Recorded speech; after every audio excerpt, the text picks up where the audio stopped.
Some of the passes that the USA will be making here. Passing with 3. Interesting little look here where, of course, you have Rich Lamborn, Riley Salmon, and Reed Priddy, the main 3 passers for the USA system, again following the principle of exposing your best at any given skill.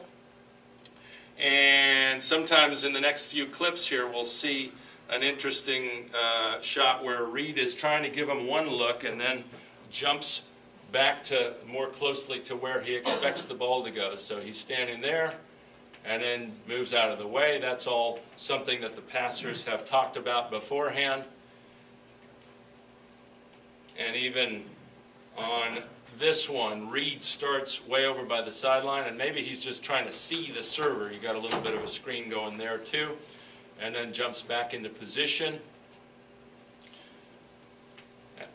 And the interesting thing to note on this next one is, this is one of the harder servers for the Russians, is just to give the server a little different look. The opposite here, Clay Stanley, jumps into the formation, which he did often when he was in right front, over here in rotation 3 with the setter and left back, and when he's in right back. It's a pretty convenient spot to do. But one of the things it does is it just gives the server a little less seams to hit. It gives the server a different look. They did this often, but Hugh laughs because Clay passed a total of 1 serve in the whole quad.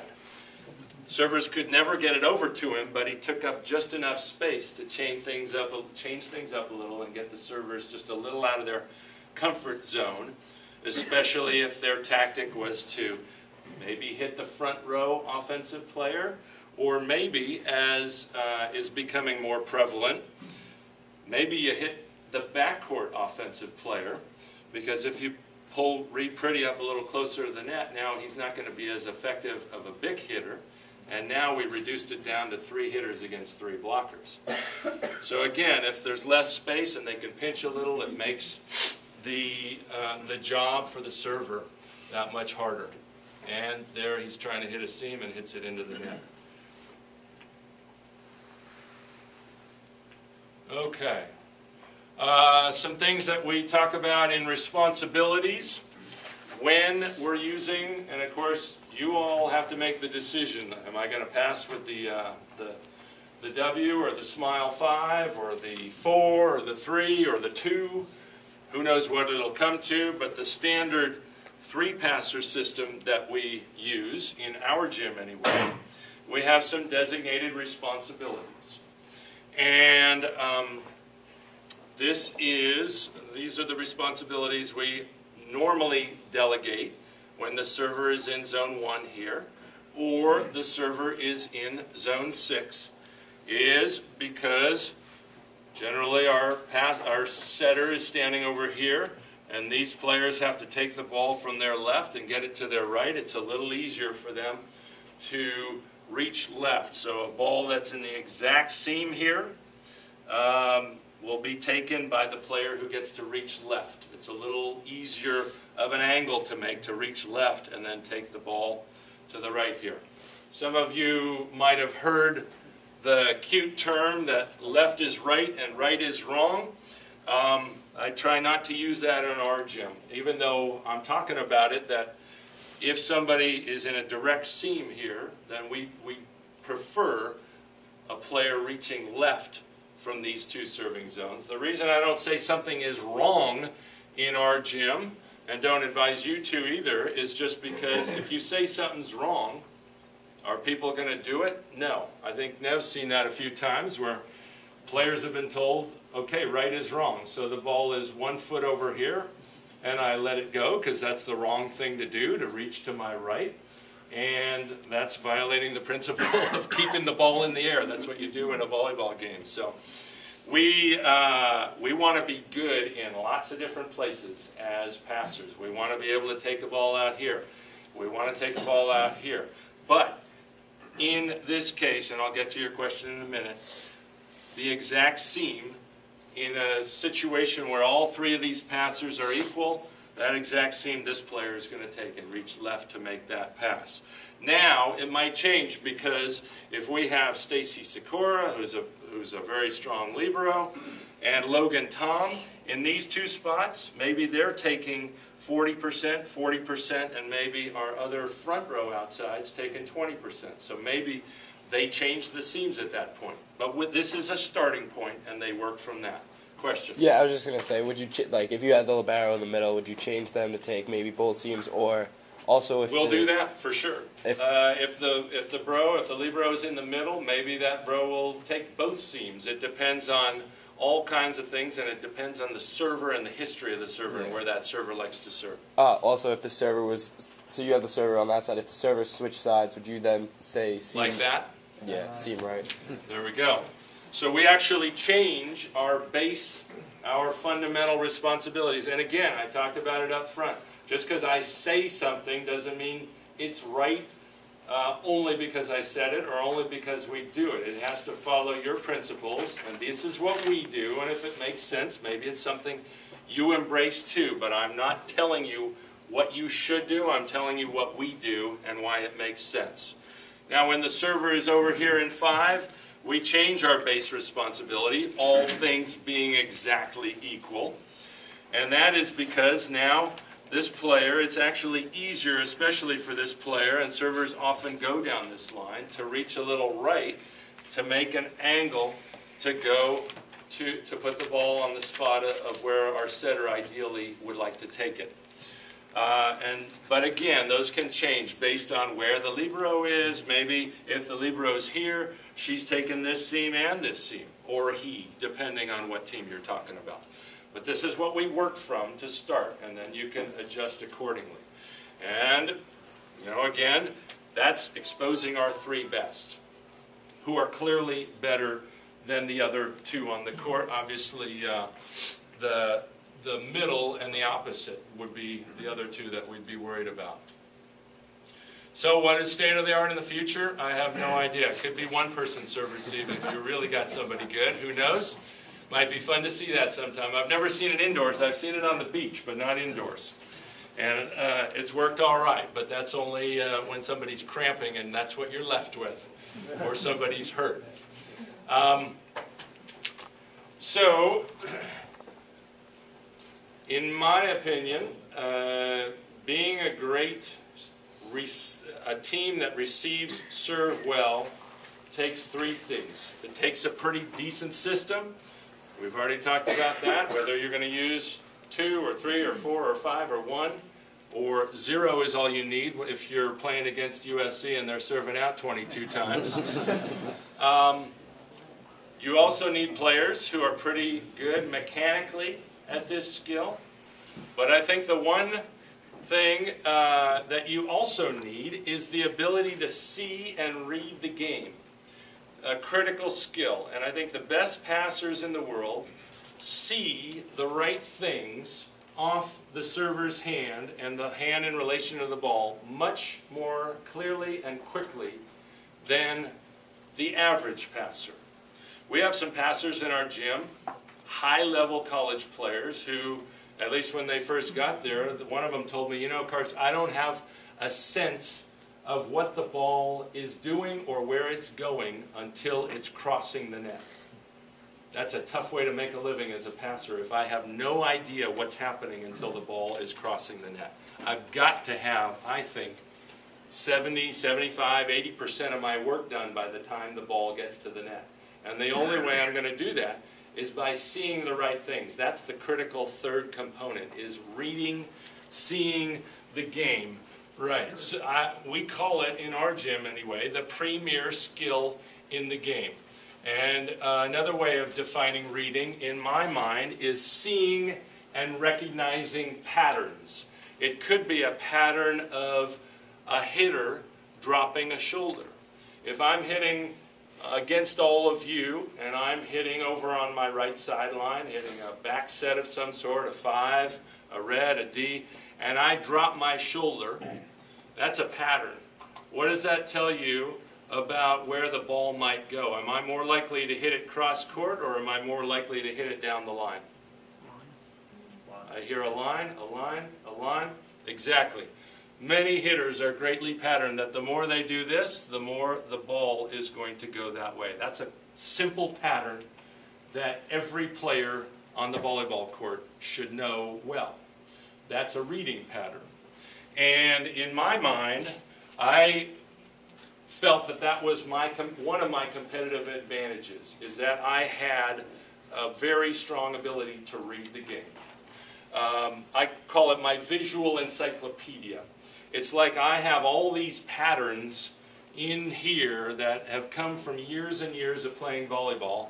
And as soon as I see the pattern, as I'm flipping through it, oh, there's that pattern, shoulder dropping.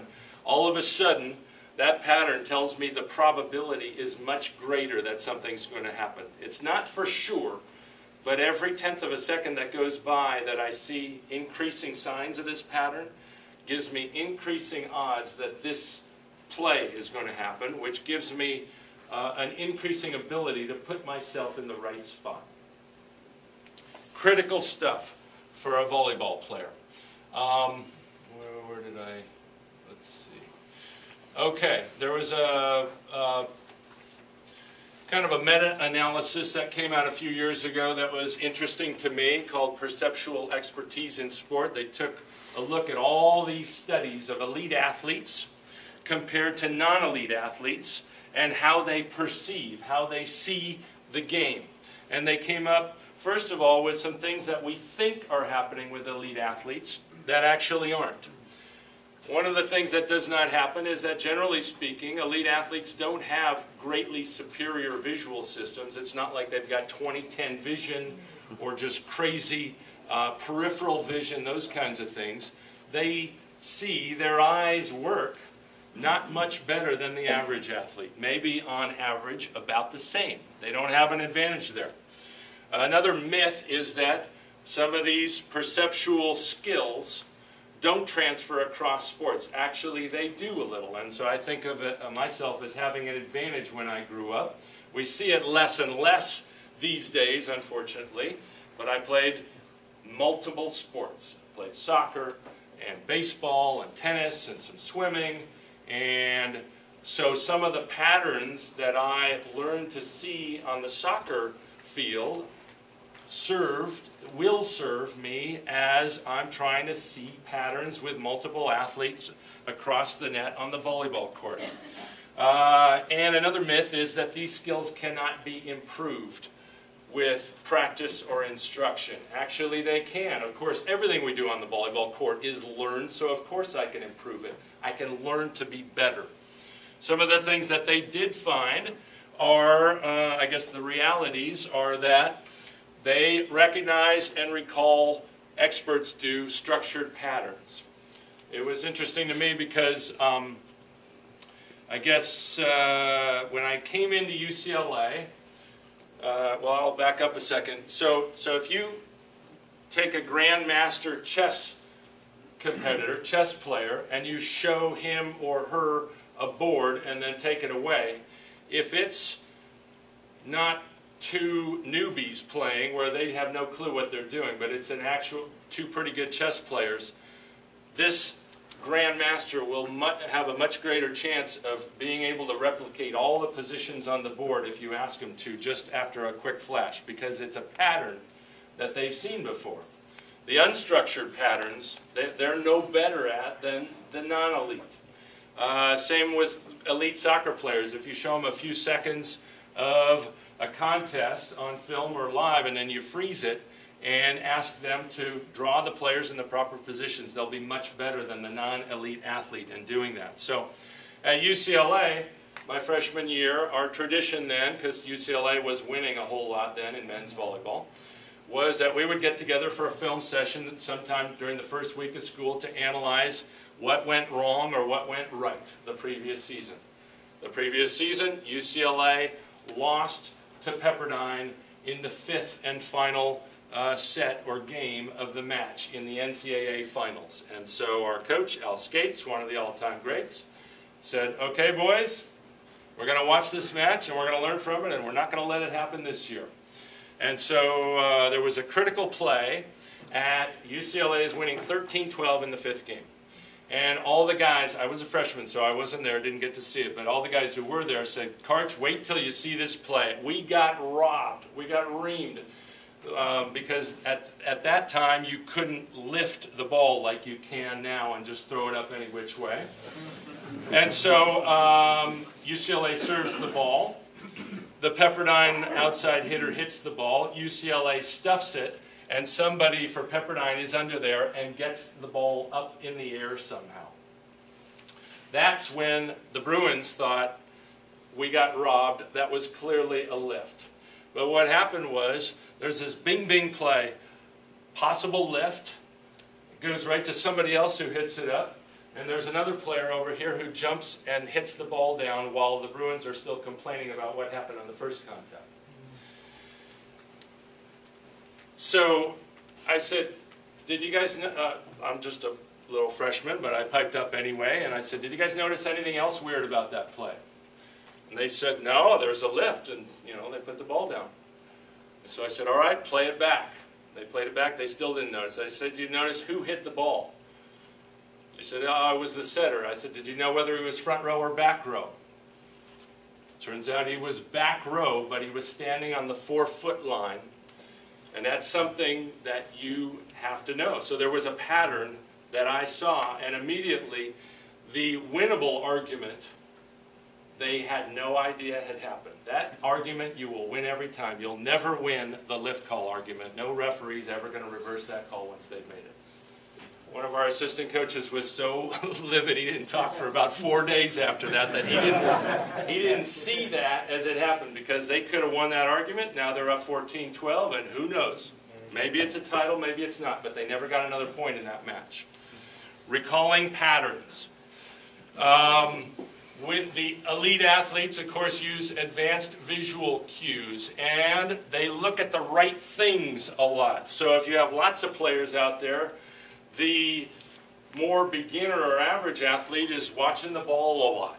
I see that all the time in volleyball. Players look to me like they're watching the game through a pair of paper towel tubes. There's the ball, and there's the ball, and look at all this information I could be getting, all these patterns that I'm not getting at all because I have this super narrow focus and I'm watching the ball. Instead of elite athletes who see this and take quick looks here, and now I know I'm a blocker, and oh, my hitter's changing the pattern. I see that quickly, but I'm still looking at the setter, and I'm aware of all these different things, and much of it has nothing to do with looking at the ball. Of course, with fewer players, and I'm just now playing defense and looking at a hitter, the more beginning defenders are still looking at the ball, but I take my eyes, or elite athletes take their eyes off the ball and start getting cues, critical cues, things like shoulder drop, things like where are the hitter's hips, things like where is the ball in relation to the shoulder this way, where is the ball in relation to the shoulder this way. How high did my elbow get up? Those are all things that are actually learned skills that we need to figure out a way to help our athletes, help our volleyball players, help our teams get better at. Experts generally at least get enough information to make a pretty good decision. Even if the play is a bam-bam quick play, they, of course, know the probabilities. That's what it's all about, is this pattern will tell me the probability.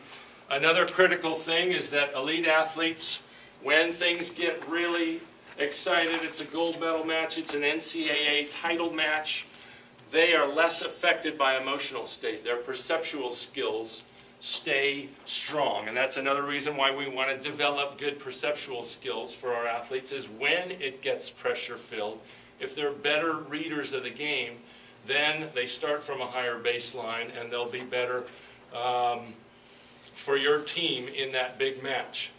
They also generally develop skills at an earlier age. I started volleyball when I was 6 years old, so that sure helped me. But that doesn't mean we can't get better at them. And we have to get better at them, much better in the USA gym, and I think all of you would probably